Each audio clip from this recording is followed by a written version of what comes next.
Welcome back aboard Spike's Breezeway Cocktail Cruise. If you're just joining us, it's been one hell of a trip. We've sailed all over the Caribbean, stopping in Cozumel to check out an incredible tiki bar called Coco Mama. We visited Cayman Spirits on Grand Cayman, and now, back on the boat, ready for more adventure and more fun. Let's dive in.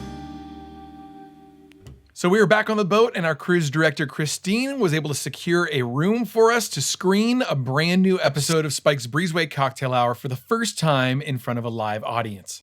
This is the first time we have ever premiered an episode live. And this is not,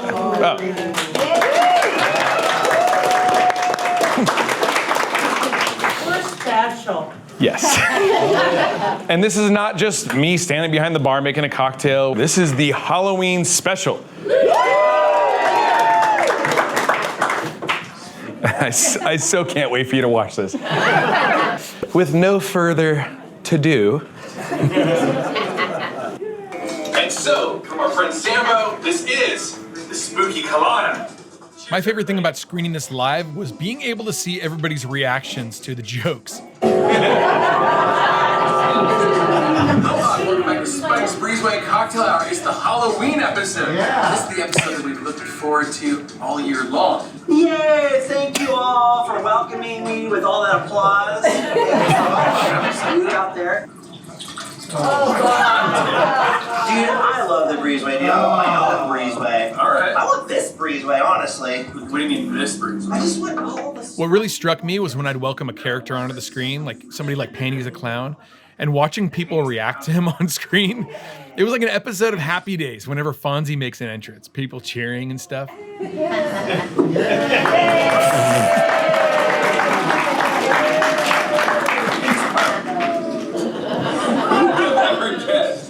Then I have Bigfoot on the show. We've had Bob Gurr, we've had Billy Zoom, we've had Justin Scar was just on the show.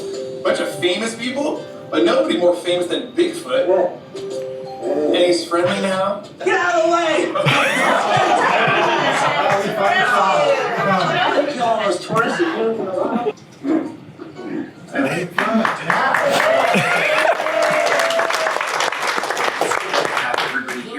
And of course, Pinup Palmer also got a very warm reception. So, welcome back to the show. Thank you. I got Big Biff over here playing the gong. Sorry, that's enough. I think that people really enjoyed it, and it was fun to see an audience respond to something that my friends and I had created. Sometimes I honestly forget that people watch these videos and like actually watch the videos, and it was nice to see a response in real time, kind of for the first time ever.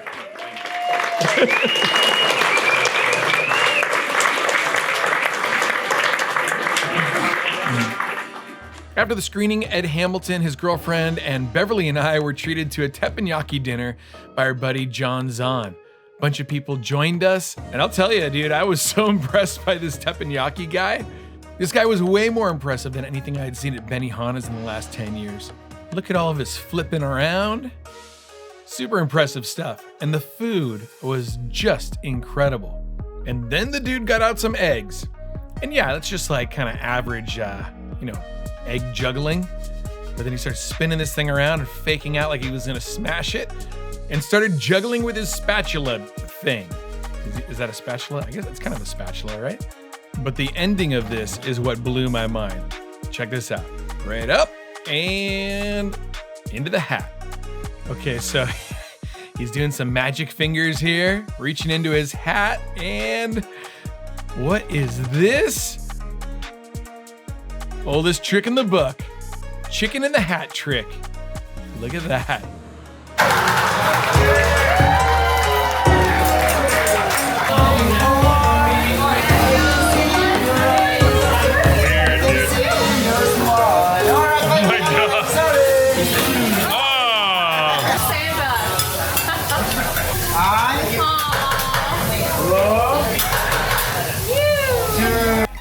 Well, this dude was a hell of a performer, and I didn't have high expectations for teppanyaki on a cruise ship, but I gotta say, it was probably one of the best teppanyaki experiences I've ever had.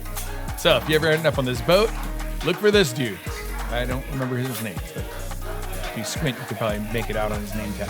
And so dinner was delicious. We celebrated Christine's birthday, and then we made our way back to the craft cocktail bar where I presented our buddy Joe with a buzz button garnish. If you don't know what a buzz button is, sometimes craft cocktail bars will put them in your cocktails as like an added bonus.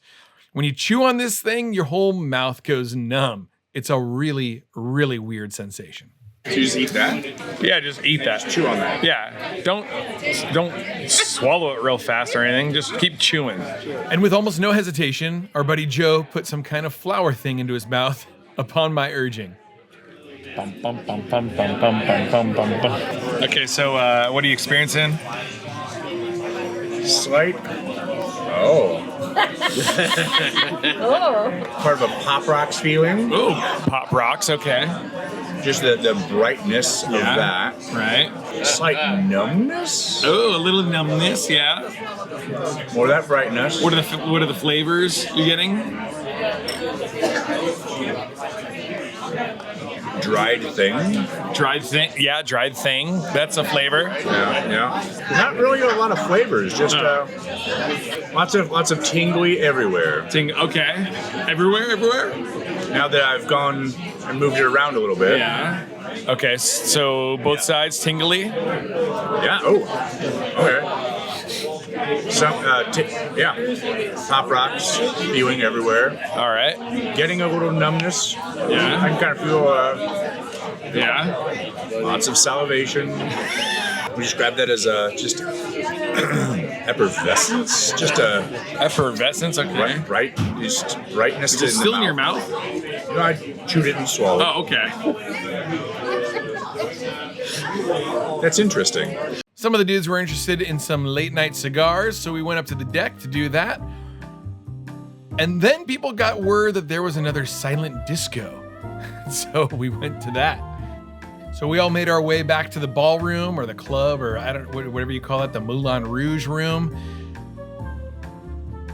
And in true Italian fashion, there was a dude playing a violin. And I don't think it was exactly what we were expecting.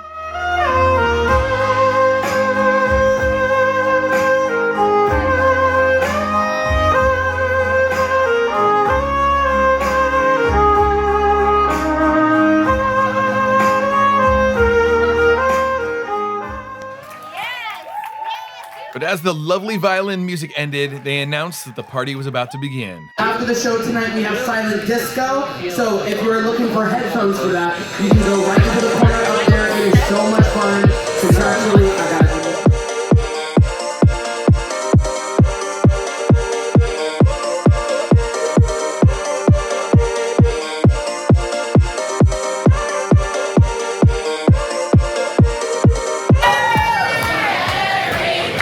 So if you didn't have headphones on, this is what it actually sounded like.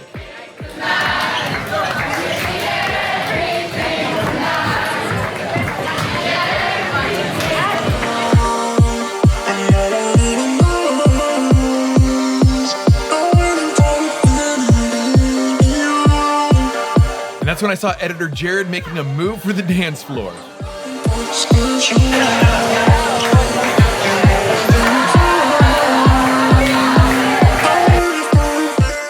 And in a show of solidarity, I followed him. And thankfully, there's no footage of us dancing together. I don't think.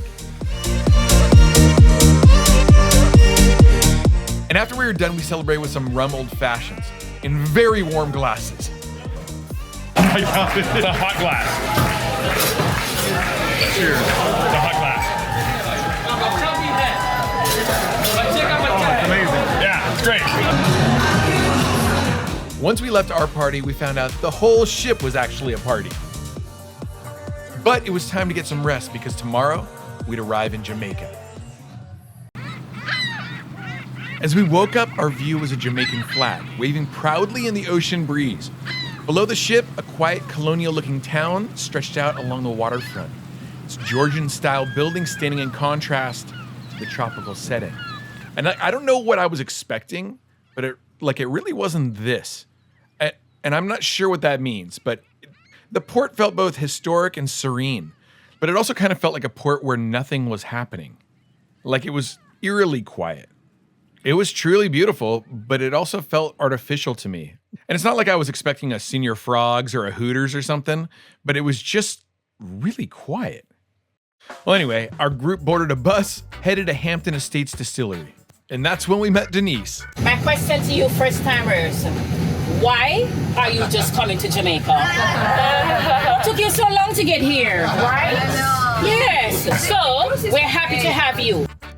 Now this was already starting to feel more like what I expected from Jamaica. On each side of the van, deep dark jungles, absolutely terrifying scarecrows, and more potholes and rutted out roads than you could possibly imagine. And Denise and I kept talking about it. She was so frustrated by the roads because their taxes were supposed to be going to the roads, but you know, she started to get into the politics and the corruption of the region. Oh, dude, such a mess, and it's too bad. But quickly, we arrived at Hampden Estates. And with this place is such an immense sense of history. Established in the 1750s, Hampden Estates is one of Jamaica's oldest and most storied sugar estates.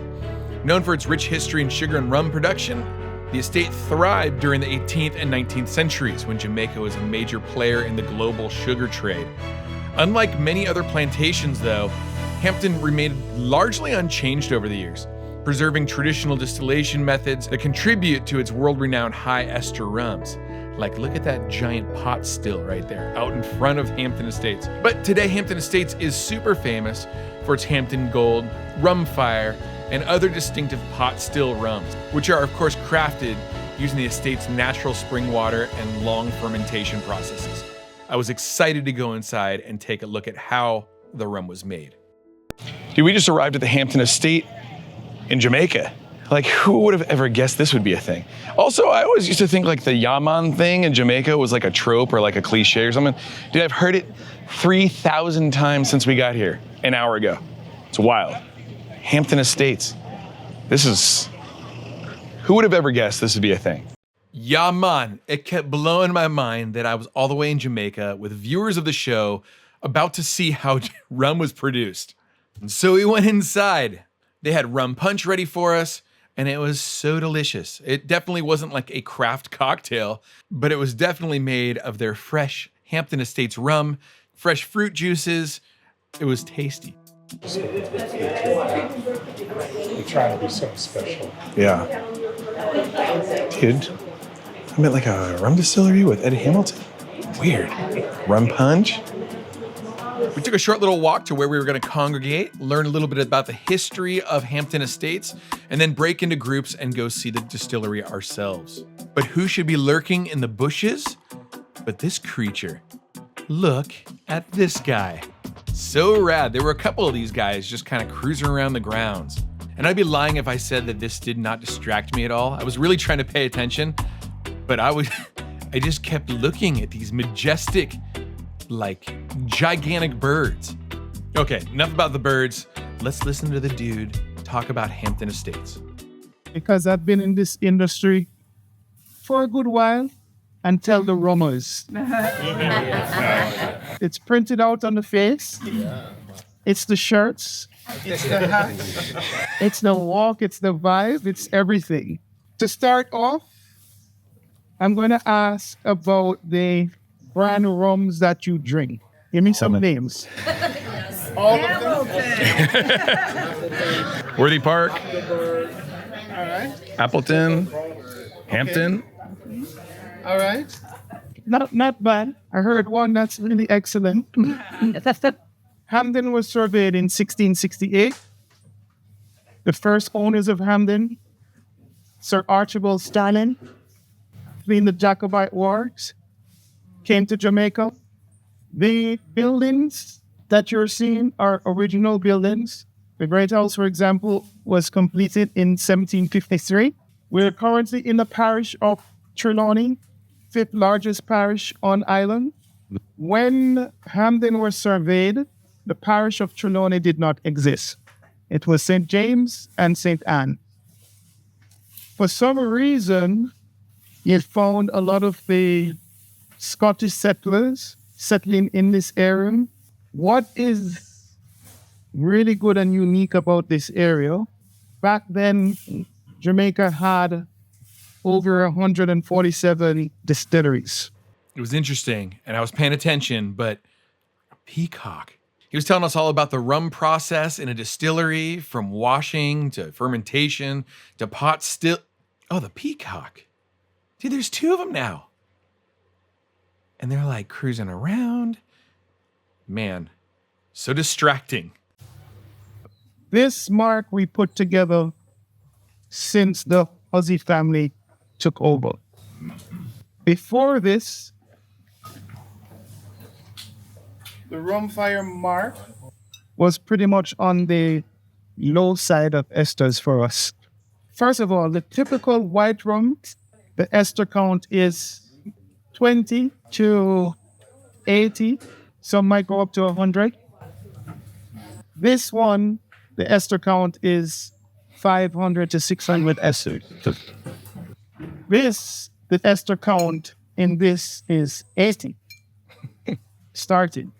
So we have pretty much 8 different marks. So referring to marks, it just means a range of esters.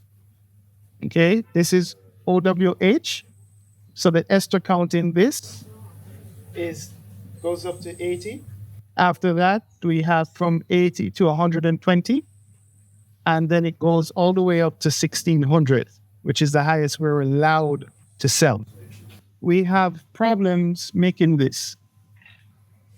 Going below this, we start to pull out our hair because of the nature of the distillery.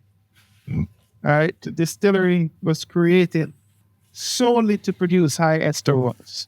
When making this, we cannot bring it close to this at all. It's a different process to make rum fire than it is to make your heavy, Totally different. Your heavy distillate. Well, in making rum fire, it's simply adding more of the ingredients if we want to go up in ester notes. So between rum fire, 500 to 600 esters, and then having HGML, for example, which is 1,000 esters, we're adding more ingredients and a little longer fermentation time. Any other questions? Could you explain what an ester is and how it's measured? Hi guys. So, chemistry class. Yeah. Ester molecules will attach themselves to alcohol molecules, and if you're a chemist, C double bond OOH.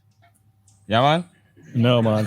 He's like, oh man. So that gives you the aroma or the bouquet.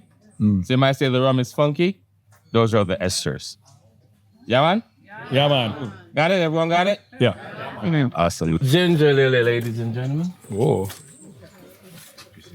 And it's called the ginger because it smells like Ginger.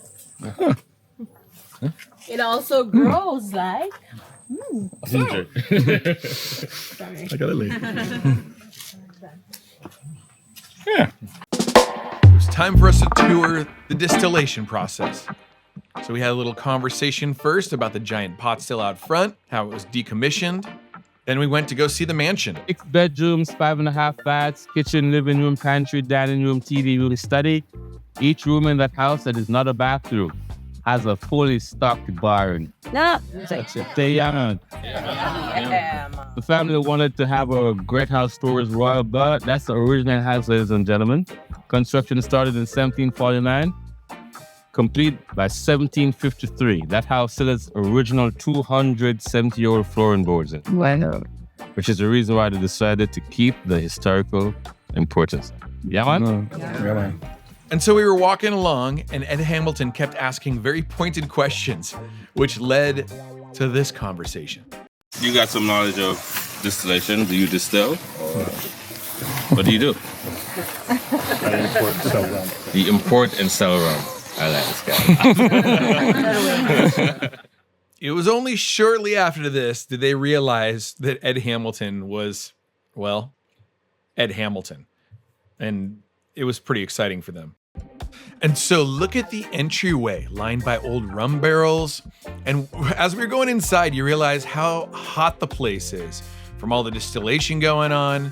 We got to see the dunder tanks, all of the copper stills, And there were warning signs all over that the stuff was like crazy hot. And even a small little leak like this could burn the skin off of your arm. And check it out. It's steaming and we're outside in Jamaica where it's already crazy hot. So it just shows you how hot that stuff is. Now this is legitimately what I expected of Jamaica, like rum barrels, an old cobblestone building with the jungle trying to reclaim it. This is the fermentation house. It was unbelievably hot inside and just like the most pungent smell you've ever smelled.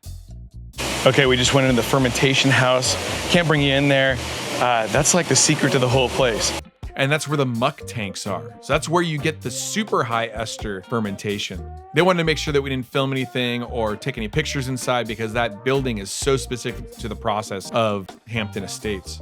Now this building was super interesting because this is where the spring water comes into the place. And just like the water in New York City being so important for the creation of incredible pizza in New York City, as is the water for Hampton's flavor profile. I kept thinking to myself, like, how do I get one of these incredible rum barrels back to the Breezeway? Also, I don't know if you feel the same way, but I just thought this is one of the most beautiful places I'd ever been to and ever seen. And maybe not like traditionally beautiful, but like with the decaying architecture, the beauty of the nature, and just knowing what's produced there, it's just magical. We got to walk along the tops of all the stills where we could see down into the Dunder Pit, which is like a holding area for the spent wash. It's the leftover liquid from the distillation. And so instead of getting rid of it, Hampden Estate lets it sit and develop like a rich microbial ecosystem full of bacteria and acids and yeast. And then eventually that stuff is added to the fermentation batches to help create the high ester count that gives Jamaican rums their signature funky and fruity and complex flavors. After the tour of the distillation process, we had damn near one of the best chicken meals I've ever had. Like some real smoked jerk chicken. Jamaican jerk chicken. Damn, it was good. Hello, bird. This is rum fire. That's rum fire. We enjoyed a little bit of instruction about rum tasting, and then we finally got to taste rum fire. Hey, what? He said that anywhere that you smell this in the world, it'll bring you right back. You'll know it's a banana by the factory. The smell. It's cool. And by the taste. You can take a sip. Not a gulp. Not a gulp. If you have the chocolate gulp, you throw it away. Right? But take a small sip and swirl in the mouth. Swirl, swirl, swirl in the mouth. Now you're going to get that initial shock, which is the high alcohol. You don't feel that burn going down. It's just... That's delicious. Did you guys think it tastes? Holy moly. We got rum people. Thank you. Party for very sorry. There's none in there. Yeah, I know. Okay, that's better. Okay. Still hurts a little. Oh, it's way better. But it's better. I think I swallowed. It's still aggressive. Wow. Like if you look at it. That's a good way of putting it. Holy moly. In a cocktail, this is really, really good. Oh, yeah. On its own, I could is see that, but shocking. Yeah, this is not a sipping rum.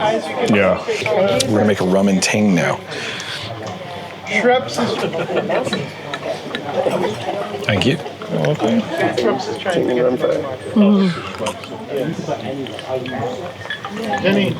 Oh, that's great. That's not bad. Okay, so in a cocktail. That's great. Yeah. You just need to add some stuff to it. That's all. Yep. And it'll get you lit up quick. What did you say it was again? What is this now? I think this is their 8-year. 8-year? Huge. Yeah. Oh, that could have been bad. I was warm, but thank you. I wasn't here for ice bath. That happens when you don't drink. Yeah. Tipped her glass. It's more mild. I don't like it as much. Drop of water. Yeah, I don't like it as much. I liked it better neat. Oh, it changes it. It does. Really a changes lot. it. Yeah, it kind of gives it more like bitterness or bite to it. Yeah. Takes all That's that really sweet odd. away. Yeah, it was very sweet before adding the ice. So that was the end of the tour and the tasting. Like, what a really nice experience we had at Hampden Estate. And I would totally recommend it to anybody who's interested in this kind of thing. So we got back on the buses and it was that bumpy ride back to Falmouth.